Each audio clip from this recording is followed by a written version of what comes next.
दोस्तों, यह कहानी महान संत कबीरदास जी के बारे में है। दोस्तों, संत कबीर एक जुलाहे थे, यानी कि वह कपड़े सिला करते थे और कपड़े बुना भी करते थे। दोस्तों, आज की इस कहानी का नाम है कबीरदास जी की पगड़ी की कहानी। आइए तो फटाफट इस कहानी को ध्यान से सुन लेते हैं और इसे सुनने के बाद इसकी विषय वस्तु में कबीरदास जी का क्या संदेश छिपा है उसे भी समझ लेते हैं। तो शुरू होती है कबीरदास जी की कहानी पगड़ी। दोस्तों, संत कबीर जी के बारे में एक किंवदंती है कि एक बार संत कबीर ने बड़ी मेहनत से सुंदर पगड़ी बनाई। वह उस पगड़ी को बेचने के लिए अपने पास के बाजार में चले गए। उन्होंने ऊंची ऊंची आवाजें लगाईं, शानदार पगड़ी, जानदार पगड़ी। उनकी आवाज सुनकर खरीदारों ने उसका भाव पूछा। कबीर जी ने खरीदार को उसका मूल्य 2 टके बताया। दोस्तों, अच्छी तरह से पगड़ी का निरीक्षण करने के पश्चात एक आदमी कबीरदास जी से बोला और कहने लगा कि 1 टके में बेचोगे? कबीर जी ने इनकार कर दिया। हर खरीदार उसका मूल्य 1 टका बोलकर आगे बढ़ जाता। आखिर में निराश होकर कबीर जी घर की ओर लौट गए। अभी अपने घर में प्रवेश करने ही वाले थे कि उनको एक पड़ोसी मिल गया। कबीर जी को परेशान देखकर उसने उनसे कारण पूछा। कबीर जी ने सारी बातें उसे बता दी। वह पड़ोसी बोला, आप पगड़ी मुझे दे दो। अगर आप मुझे अपनी पगड़ी दे देते हैं तो मैं कल सुबह इसको लेकर बाजार में बेचने जाऊंगा। कबीर जी ने अपनी बनाई हुई पगड़ी अपने पड़ोसी को झट से थमा दी। दोस्तों, अगले दिन सुबह पड़ोसी बाजार में गया और जोर जोर से आवाज लगा लगा करके चिल्लाने लगा, पगड़ी ले लो, पगड़ी, सुंदर पगड़ी, टिकाऊ पगड़ी, जानदार पगड़ी, शानदार पगड़ी, 8 टके की पगड़ी।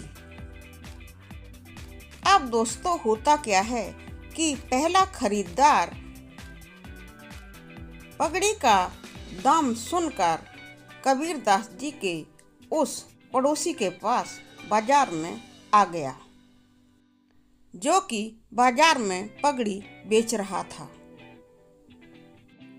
खरीदार उस पड़ोसी से पूछने लगा कि भाई, इस पगड़ी में ऐसा क्या विशेष है जो तुम इतने ऊंचे दामों में इसको बेच रहे हो? दोस्तों, उसकी बात सुनकर संत कबीर जी का पड़ोसी कहने लगा कि आप स्वयं देख लो, यह पगड़ी कितनी शानदार और जानदार है। इसके अलावा यह कितनी सुंदर है और कितनी टिकाऊ भी है। अगर आप इसे खरीद लेते हो तो इस पगड़ी को पहनने से आपके 2-4 साल तो यूं ही कट जाएंगे।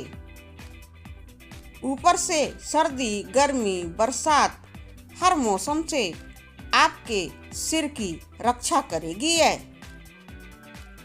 ऐसी पगड़ी आपको इस बाजार में तो दूसरी नहीं मिलेगी। जब आप इस पगड़ी को पहनोगे तो आप बहुत खास लगोगे। सब लोग आपको देखते ही रह जाएंगे। सबकी नजरें आपको देखकर फटी की फटी रह जाएंगी। पड़ोसी की इतनी सारी पगड़ी के बारे में तारीफें सुनकर वह व्यक्ति बोला कि भाई, ठीक ठाक मूल्य लगा लो। तो ही मैं इस पगड़ी को ले सकता हूँ। इतनी महंगी पगड़ी तो मैं कैसे ले लूँ। खरीदार की ऐसी मिन्नत करने वाली बातों को सुनकर संत कबीर के पड़ोसी को उस पर थोड़ी दया आ गई। पड़ोसी ने उससे बोला, भाई ठीक है, 6 टके में ले लो। खरीदार पगड़ी की कीमत के बारे में फिर से सोचने लगा।